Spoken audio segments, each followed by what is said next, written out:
Speaking of New York, Eli Manning is among the 25 modern-era candidates for the 2025 Pro Football Hall of Fame class. Eli spent all 16 seasons with my New York Giants, won us 2 rings, the most famous of which ended Tom Brady's bid at a perfect season. This is Eli's first year of eligibility, and he'll have to make it through 2 more cuts before he can be inducted. Manning's career is highlighted by his place in the top 11 in NFL history in passing yards. Let me read that again, Stephen A. Top 11 in NFL history, are you paying attention? In passing yards and touchdowns. He's one of just 6 players, can you put your phone down, to win multiple Super Bowl MVPs. Are you listening? Of course I am. And held the NFL's 3rd longest starting streak at 210 consecutive games. He's an Iron Man. All right, Dan Orlovsky's still here with us. My guy J Mac joining the conversation, looking smooth. Dan, starting with you. Is Eli a first ballot Hall of Famer? Total lock. Total lock, first ballot Hall of Famer. Absolutely. 100%. What do the DBs do nowadays when you guys make a seatbelt? Yeah. Strap. Lock. Of course, Eli is. So 2-time Super Bowl winner. Yeah. 7 of those 8 wins on those Super Bowl runs are on the road. Mm-hmm. In those wins, over 2,000 yards passing, so like 270 a game, 15 touchdowns, 2 picks. He beats Brady twice. He beats Rodgers twice, and he beats Favre once. Yeah. 3 all-time greats. Don't bring up his stats to me. The stats are plenty good.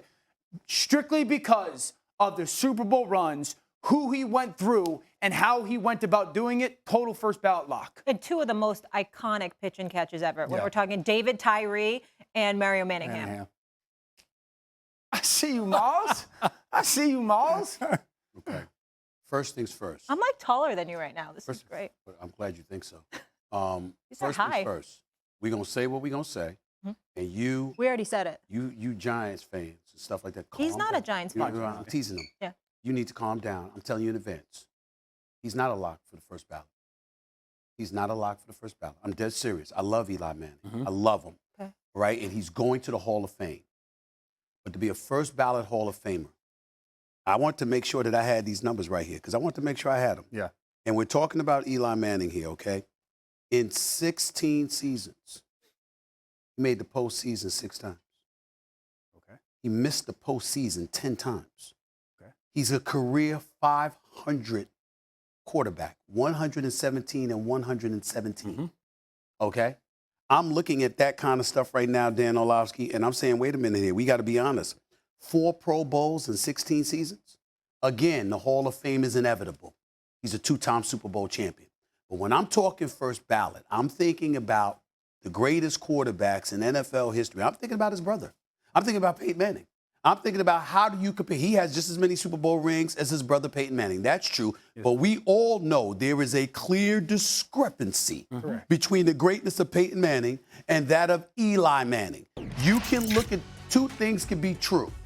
He can be a Hall of Famer, and you can still look at him and say, there's levels to this. Sure. And a first ballot Hall of Famer lock is that's a lock. No, so what you see on the screen and let me say this to you.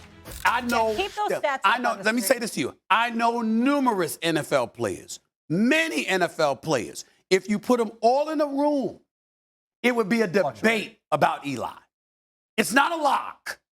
That's what a first ballot to me is a lock. He should be a lock. There will be people first ballot. There'll be people that get in here, and then I do think he's a first ballot Hall of Famer. I think the issue that you're bringing up, I think, is a more overall Hall of Fame conversation of when you talk about those guys, if you say the levels. We heard Deion say it, where some guys shouldn't be in the room. I think Eli is in that because you look at when you talk about the NFL and the history of it, 2-time Super Bowl winner. Both of those games, he was the MVP. And both of those Super Bowls, it was game-winning drives that were historic that he put together. Quarter. Absolutely. It was him getting his team, once he got to the playoffs, what he did there. We put such a premium as we look at the quarterback position on what guys do in the postseason and whether they have a ring. We criticize guys and we say all of these regular season stats and everything they're doing means absolutely nothing than when you get in the postseason. Eli has defined that. When he's gotten into the postseason, he has proven, I am ready for the big moments, and I'm going to lead my team to Super Bowl. I'll be quiet after I read this to both of y'all. That's why I grabbed my phone, because I didn't know we were going to be standing here on the desk, right? I already brought up he missed the postseason 10 out of his 16 years, right? You talk about 8 postseason wins, the 2 times he won the Super Bowl, right? The other, he went winless in 4 other postseasons. Let me also say, never led the NFL in completion percentage, passing yards, touchdown passes, or passer rating. Oh, but by the way, he led the league in interceptions 3 times. Come on, y'all. I'm just saying, just do me a favor.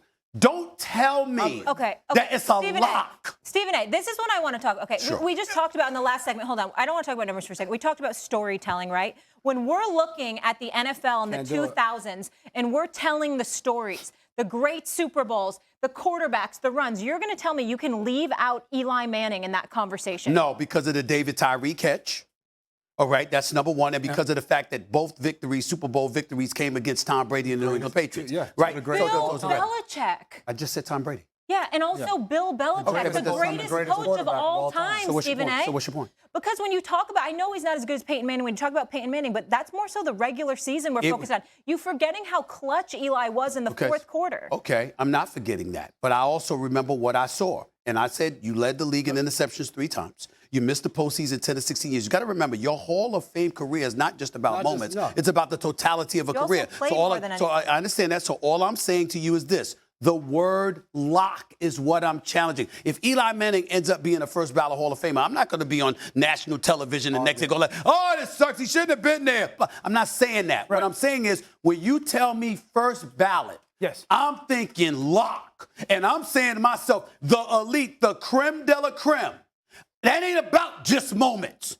That's about everything. But the moments with the creme de la creme way more than just the regular season. Against the creme de la creme. Derek Jeter is because of what? I'm about to catch a heart attack. Are you trying to tell me there was a question? The totality of Derek Jeter's career? Are you crazy? But he's it's not even a comparison. The moments, Stephen A. First Take fam, you're going to hate me so much right now, but I have to get into commercial break.